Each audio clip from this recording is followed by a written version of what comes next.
Hi, I'm Matt. And I'm Brent, and we are Super Chop Games. Our game, Ephemerid, is going to be coming out on iPads this June.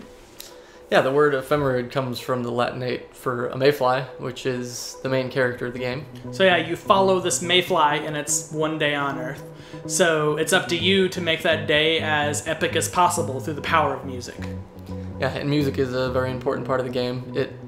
We sort of went about the development of creating music first and then creating gameplay around it.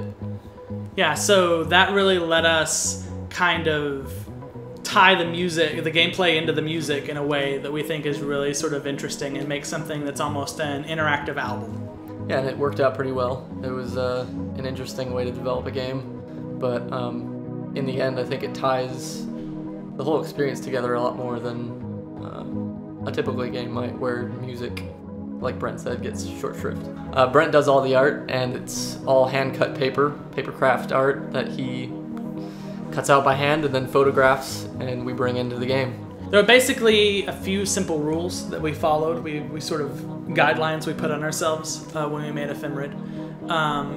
One is that we would make everything that we could out of actual physical hand-cut paper. Two was that the game would have no UI elements in it. Rhythm games, especially, a lot of times we feel sort of rely too much on lines and dots. So we wanted to remove all that and push all of it into the game.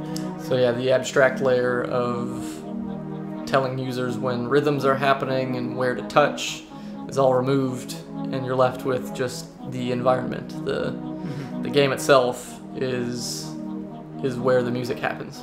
Yeah.